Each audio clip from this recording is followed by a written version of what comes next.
That's great. That's right. Yeah. Sadly true. That's great.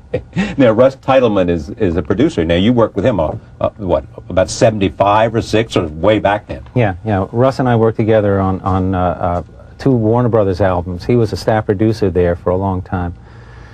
And we worked on In the Pocket and Gorilla. Those are the 2 albums we made. 2 of my favorite albums. And he also produced some of those early Ry Cooder records and Randy Newman records. Well, speaking of Ry Cooder, he made it to here, didn't he? He did. We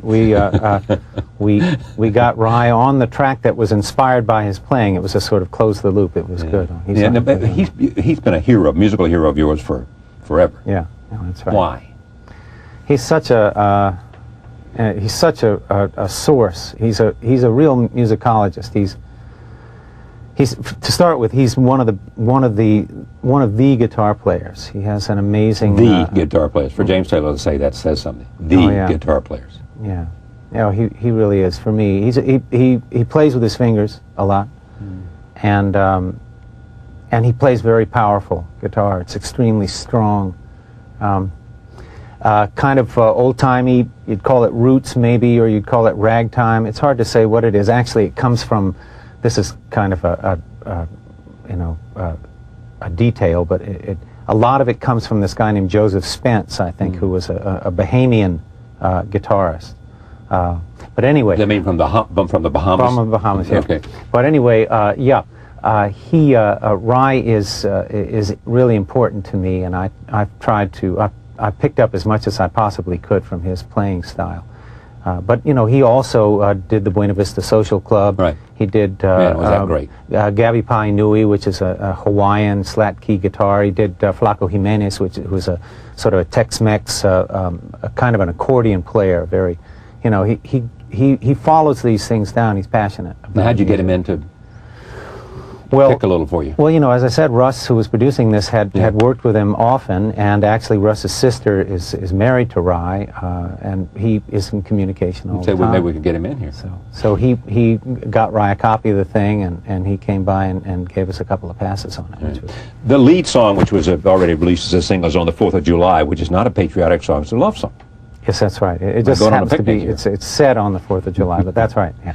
I mean, drawn from your love affair with your new wife, and It is. It's not actually factual that we met on the 4th of July, but basically, let's just say all love songs are about Kim. So. All love songs. and this great marriage between you and Kim, you have twins. We do. We got David and Rufus. Henry and Rufus. Henry and Rufus. I keep saying David. Well, it's Henry David. Oh, that's right. Henry David and Rufus Logan. Yeah. And Rufus Logan. Yeah. That's right. And so you now have a second family. Sally and Ben are in their 20s. That's right. And they're both singers. They are. They're musicians. They're both in the thick of it now. Yeah. As we speak, Ben is just finishing rehearsals in Los Angeles and headed out on a southwestern leg, and Sally is just finished a tour of the Northeast this summer. So I don't mean to inject some medicine into this, but do you believe this is genetic, or is it simply the fact that they were the parents and were of musicians, their parents were musicians and they were around musicians all the time, and so it sort of takes? I think it's nurture and nature, sure. Both. Some combination. Yeah, a combination of things. Do they sound like you, or does Sally sound like like mother? as I sound like my brother and like my dad, they do. They sound like their mother and like me a little bit. It's an interesting mix. You can hear them both happening in there. Yeah. My new fact about you that I know about you, having known you for a long, long, long time, is that your Isaac Taylor relatives, predecessors, ancestors, appear in Patrick O'Brien's novels.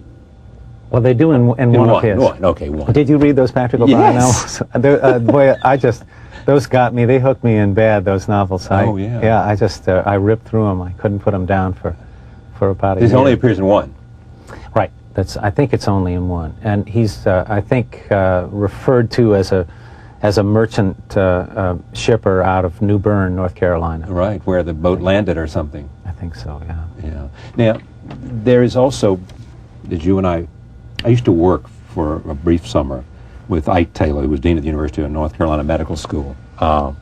at that time thinking I was going to go to medical school. Young James was over in England hanging out with the Beatles while I was doing this. There's also sadness. You know, what songs reflective of your own sense of the loss of Alex and your dad? Well, you know, I think that there's my father comes up often in my a version of him, or a sort of a sense of him comes up often in songs I write, and that's always been the case. And always, not just new for this album. It's always been. There's a song called "My Traveling Star," which is about you know, just your basic wanderlust tune, and he's referred to in a way in that. And then in the last, no, the next to the last song on the record, "Baby Buffalo." No, let's see. Well, yeah, that's right. That's sort of inspired by a couple of, you know, maybe a half a dozen hospital visits over the past couple of decades. You know, they just, it's, to tell you the truth, I don't know really what the song is about. It happened in two very sort of. Part of it came to me in a dream, and another sort of in a very sort of trance-like place. But anyway, there's another song, "Carry Me on My Way," which talks in the last verse about my brother and my father. Yeah. The loss of Alex must be one of the hardest things you've ever had to. Yeah, you know, it's funny. For me, at any rate, I don't deal with these losses immediately. Or particularly emotionally to start with. They just sink in very slowly, you know, very, very slowly. Perhaps it's a defense thing or something, but it's only, you know, years afterwards almost 10 years afterwards now, that I begin to, you know, get him in focus again, and, you know.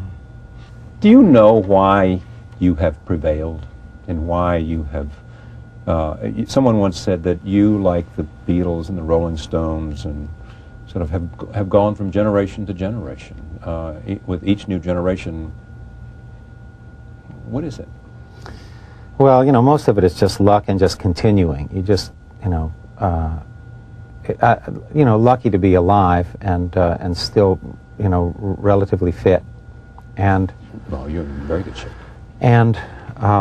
And also just the idea is that it just continues. It doesn't you know, have any particular goal or any you know.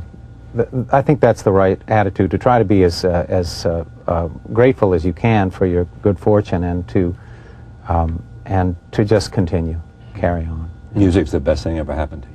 It is. It's the only thing I know how to do, for sure. And it is. It's the only thing you know how to do. Yeah, you pretty much. You could write. Yeah, I don't think so. Yeah. It doesn't. It just it seems to come out in songs, and it's such an unconscious process. I have so little control over it. You know, it really does seem to just happen. Like I hear them first, but that's it. You know. So.